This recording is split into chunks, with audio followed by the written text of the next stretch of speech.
Antifa is a domestic terrorist organization. A new report details how George Soros' Open Society foundations may be funneling millions to extremist groups. In December, 250,000 migrant encounters. It's the highest ever recorded.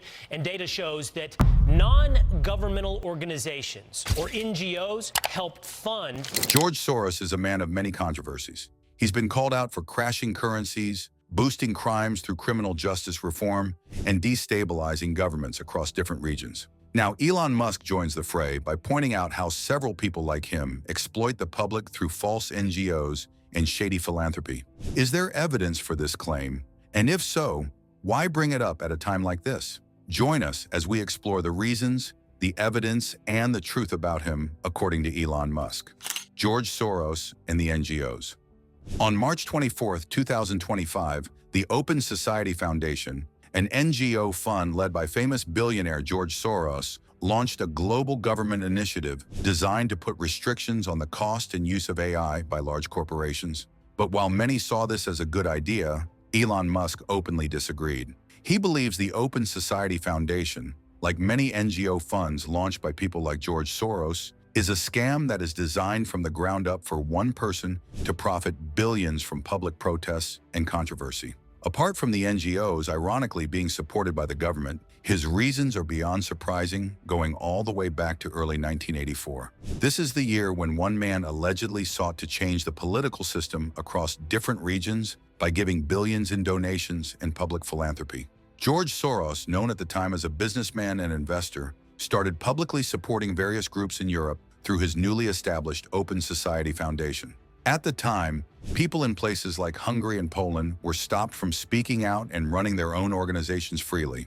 Soros sought to change this by using his NGO to fund universities, intellectual clubs, and small activist groups. These activist groups taught many ideas about democracy and freedom of speech, helping people build new ideas on how their countries could be different. But according to Elon, something sinister was unfolding, and it all began with the fall of the Berlin Wall in 1989. However, before we continue, please keep in mind that what we are about to show you is how the situation played out from one person's perspective, implying all the persons mentioned in this video are innocent until legally proven otherwise.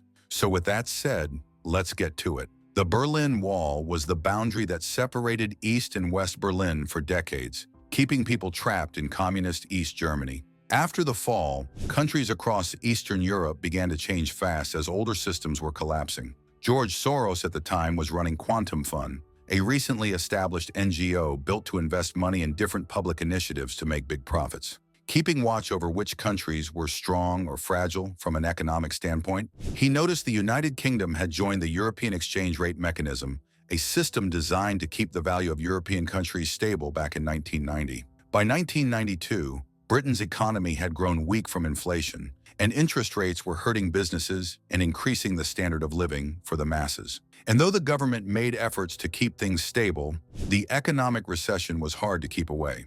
By August 1992, Soros suddenly started borrowing huge amounts of pounds for his NGOs, and the plan was to sell them immediately and buy them back at a lower price. And the result of this act was one of the most economically devastating days in British history, Black Wednesday. This happened on September 16, 1992, causing the British pound to lose its value by 20%. The bank spent billions of pounds and raised interest rates to 15%, but nothing worked. In a matter of days, Britain had to leave the ERM, causing the pound's value to fall even further. While the currency lost value and people struggled to afford what they needed, Soros' NGO had made over $1 billion from the crash. This led to his public title as the man who broke the Bank of England. But that was just the beginning.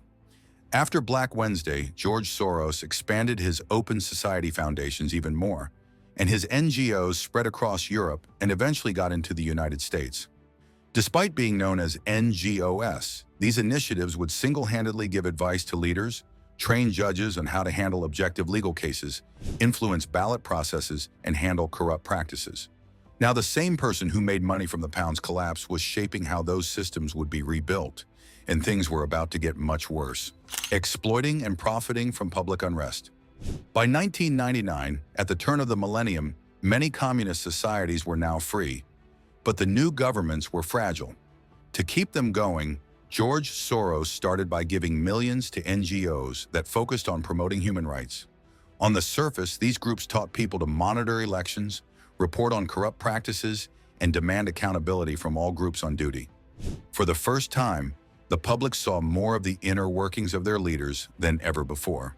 But while these programs seemed positive, they also led to bigger political conflicts.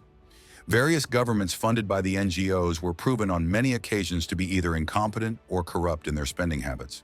Worse yet, for each mistake and corrupt act, the NGOs got even more funding to make things right, increasing selfish benefits as public unrest got worse. Up until 2005, various NGOs funded by George Soros in Slovakia, Romania, and Bulgaria were dedicated to pointing out the shortcomings of their governments in handling public funds. And while this seemed good in the short term, all it did was drive a wedge between the leaders and the people. Most of the elections during this period were either delayed, recounted, or legally scandalized. The constant highlighting of problems caused an open revolt against the government, and as the mistrust got worse, the NGOs got more funds from the masses, causing these organizations to benefit financially from the same problems they caused. By November 2006, his foundations were working in more than 30 countries in Europe, allegedly raking in billions in cash through the same method.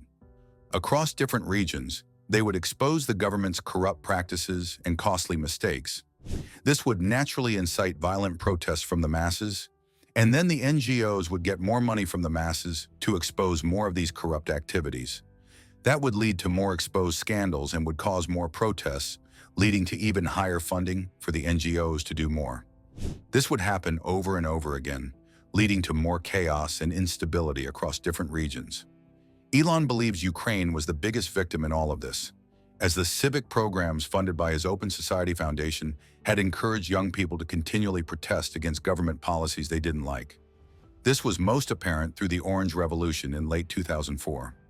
As public unrest grew, Soros's NGOs got more visibility, credibility, and funding, as international donors praised their role in promoting democracy. While the country faced instability and fractured governance, Soros NGOs got lots of money and expanded their influence across the region. Fast forward to 2011, when the Arab Spring had begun in Tunisia and had spread to Egypt, Libya, Syria, and beyond. Millions were protesting for freedom and economic opportunity, and George Soros joined the fray by merging with the NGOs in these countries to fight back through donations and partnerships. The outcome, however, was tragic, and Tunisia was the first country to suffer the consequences. Sudden changes to the system of government led to more chaos, including food shortages, worsened security, and inept law enforcement systems. It turned out that though the OSF-funded NGOs were part of training and coordination leading to the protests, they weren't so good at mopping up the consequences, and all they did in the following year was raise more money to expand their programs, which only led to more chaos. Egypt was the second country to suffer the same fate, beginning with the protest in Cairo's Tahrir Square in January 2011, which continued for weeks into February. Various NGOs backed by the Billionaires Foundation demanded the resignation of then-President Hosni Mubarak. These groups also collected funding from the masses to run workshops and programs teaching citizens how to protest effectively and report on suspicious activities. By late February, Mubarak had stepped down, and more instabilities had taken away sovereignty from the leaders even in more westernized regimes, allowing NGOs backed by George's OSF to grow in influence while collecting even more money to boost their profile along the way. The next victim of this pattern was Libya, and its story begins in early March 2011, when civil war broke out, with violent conflicts erupting at every corner, with protests against the Muammar Gaddafi administration. As expected, the OSF got involved in helping citizens fight against the establishment. And though the support helped media outlets and activist networks meet their goals, in the long term, the violence only escalated because of these efforts. Cities were blown up, civilians fled en masse, and entire regions were plunged into chaos. Even as the visible consequences grew severe, more money poured in for the OSF's client organizations to provide resources. That support only increased as time went by. All through the Arab Spring protests, a pattern was starting to emerge. It was the same each time. Whenever a government struggled to meet promises, protests grew with support from the NGOs, and these groups would get more grants to expand these programs and boost their public profile. This was further confirmed in 2012 when various youth movements in Morocco were funded by OSF, and their programs only did more to boost public profile than solve the issues many protested against. By early 2014, the consequences were clear, as none of these countries escaped from the problems they experienced before the revolt. Egypt still struggled with leadership so much that the military had to step in to restore order. Tunisia kept struggling with implementing helpful laws that could make a difference, while Libya remained fragmented with rival military rulers controlling different regions of the country. Things weren't so different in Europe, where countries like Hungary and Slovakia continued to follow the patterns set by these NGOs, ever increasing the divide between the public and the government. However, 2012 was the year that blurred the line between philanthropy and political support, as Soros OSF began to openly support progressive campaigns for district attorneys in big cities like Philadelphia, Chicago, and Los Angeles. Now it seemed George Soros was openly choosing how courts would handle cases with his money, as each campaign focused on changing how the criminal justice system worked based on political leanings. The idea behind these campaigns was to find better alternatives to prison for those arrested. Supporters in these regions saw the proposed alternatives to prison as fair, but the statistics seemed to prove otherwise, as economic crime rates only increased from that point onward. As usual, the money kept pouring into Soros's NGOs despite the practical outcomes. And by 2015, Soros's organizations had turned their attention to more political issues like immigration, asylum laws, and direct support for illegal refugees. These NGOs included political heavy hitters like Solidarity Now, focused on migration from Athens and Thessaloniki, and the Hungarian Helsinki Committee, focused on fighting against the establishment. On top of that, Soros openly pledged $500 million in investments to help migrants and refugees in partnership with the UNHCR and the International Rescue Committee. While these groups made a difference by helping people escape from unwanted war and poverty, in the long run, critics argue that these programs undermine the sovereignty of national governments. Now, the laws of entire countries are under the political influence of an NGO that claims not to be backed or supported by the government, despite having unparalleled influence. NGOs were now acting as tools to direct politics rather than helping everyone who needed support regardless of their ideology. Every successful program led to more financial support for the OSF, and as Soros's activities grew public, international attention became focused more on the person behind everything. As we shall see, the reaction was brutal. The global fight against NGOs. Fast forward to 2018, almost a decade before Elon's shocking accusation went public, Hungary passed the famous Stop Soros laws. The idea behind this sudden initiative was to make it much harder for NGOs funded by the billionaire to keep operating in the country. The reasons behind this were laid out in a public statement, with the biggest cause being that OSF was interfering in government operations.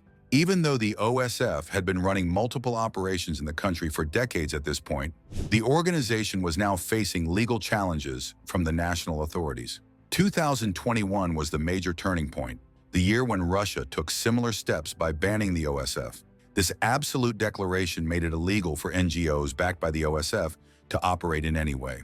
Russian authorities argued these organizations were tools for foreign power, trying to soften important rules and policies. This ban brought worldwide attention, changing the outlook from the OSF being a fund for the good of nations to something standing as a threat to law and order. Things got a bit heated in the United States 4 years later, when the OSF had joined 9 other groups from Washington to launch a new program aimed at controlling the use and cost of AI systems worldwide. This was the AI Governance Initiative, and the idea was to make sure the use and cost of AI always operated in the best interest of citizens, instead of making life difficult. Contrary to previous times, public reaction to this initiative was mostly positive. However, the problem is that the issues caused by AI aren't things that can be solved by law enforcement anymore, as humans now rely on it more than anything else. The data shows us that artificial intelligence has become the backbone of countless businesses, governments, healthcare, finance, education, and daily life. AI suggests the movies you watch on Netflix, determines the content creators you support on social media, and helps doctors read medical images to give you a more reliable diagnosis on what's going on with your body.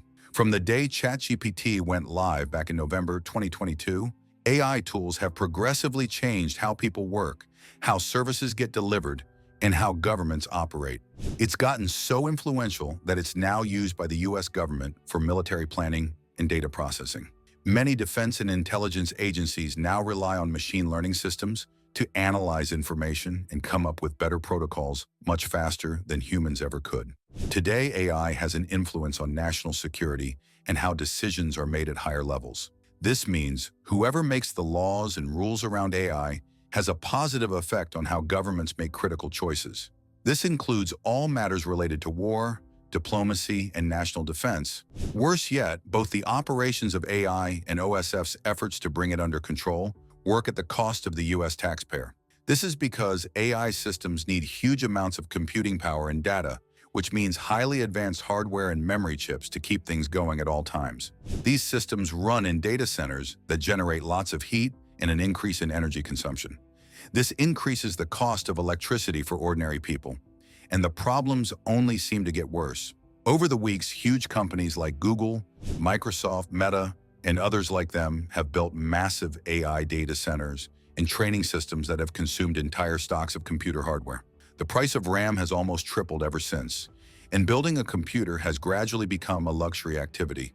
Budget laptops grew more expensive with lower memory on board to cut costs, and these outcomes are proof of the OSF AI initiatives.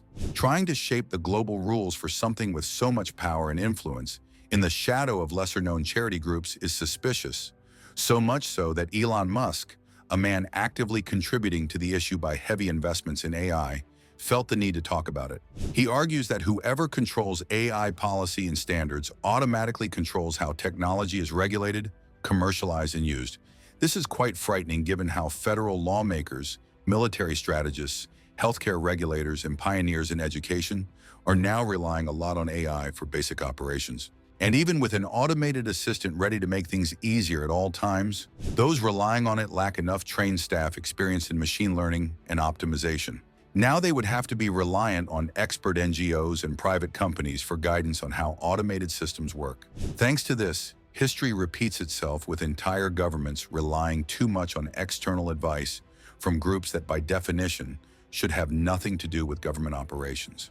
Elon believes that one foundation with multiple NGOs under its belt should have no business in deciding who gets access to AI and how they should use it, especially at a time when this technology decides the outcomes of homeland security and basic democracy. It might not be a coincidence that the US Department of Justice was pushed to look into whether OSF's organizations had crossed legal lines during the social campaigns that led them to this point.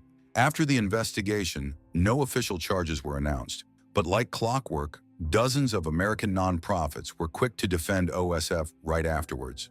Among those defending George Soros' foundation were several advocacy groups based in New York, Washington, and California, all saying that a longer investigation would get in the way of basic civil liberties promoted by the group. But for Elon Musk, this looked like a coordinated arrangement. However, speaking out on why people shouldn't be fooled about George Soros, many were quick to point out the similar controversies caused by the operations of his private companies and how they bypass government supervision, just like those under OSF. What were these controversies, and do they explain why Elon Musk is now talking about George Soros and his operations? Stay with us as we carefully unpack the reasons behind these questions and much more. Why talk about it now? In the wake of Elon's statement on George Soros, many were quick to point out what happened in June 2024, when his companies began construction of a large AI data center in Memphis, Tennessee. This place will be located in a former Electrolux factory near the Mississippi River, built to house Colossus, a supercomputer designed to train Elon's popular chatbot, Grok. This was his attempt at competing with other developers across the world like Meta, Google, and China's DeepSeek. By November, the Memphis data center kicked off, with dozens of mobile methane gas turbines running to keep things going. Things seemed to be going well on the surface, but it didn't take long for problems to surface. By early February 2025, the locals began talking about changes in the air conditions. Many complained about strong odors and an absurd rise in respiratory diseases among older people. By March, various organizations analyzed satellite data from NASA to find out whether the data center had anything to do with this, And based on reports from the European Space Agency, there was a spike in nitrogen oxide levels tracing back to when the data centers started operations. By May, there were public hearings held by locals and authorities in Memphis, and many civilians complained about how the operation was making life harder for everyone. Despite this, no shutdown order was given by the higher-ups, and Colossus kept operating at full power. Despite this, Elon Musk and his team would later announce the building of new data centers outside Tennessee, and while calling out other AI developers for being closed and unaccountable, his AI systems were doing almost the exact same thing. So much so that by September, he had secured access to large numbers of NVIDIA AI chips at the cost of global supply to needy customers. Many were quick to point out the alleged selfishness of this move as something George Soros was trying to bring under control. For this reason, some think Elon Musk's attempts at pointing out the flaws of OSF might be because it stands as a threat to his company's operations. After all, in June, every media outlet had reported that the Memphis data center built by Elon had become one of the largest cases of air pollution in the city in only a matter of months. But that didn't stop him from calling out the billionaires trying to use NGOs to profit from civil unrest and recent controversies related to the illegal use of AI. This happened just recently in London, barely a few days after Elon Musk had announced building bigger data centers than Colossus, not just on Earth, but in orbital space as well. He promises we would have dozens of data centers in orbit with the 7,000 Starlink satellites in operation today. In light of this, many are waiting to get a response from the Open Society Foundation to all the claims made by Elon about its founder, and until that happens, we have to wait and see. So what do you think? Is everything Elon said about Soros and his NGOs correct, or is this just another overblown statement from a rich guy? Let us know in the comments down below. If you enjoyed the video, please make sure you like, share, and subscribe. Also, click on the next video shown on your screen. You will enjoy it.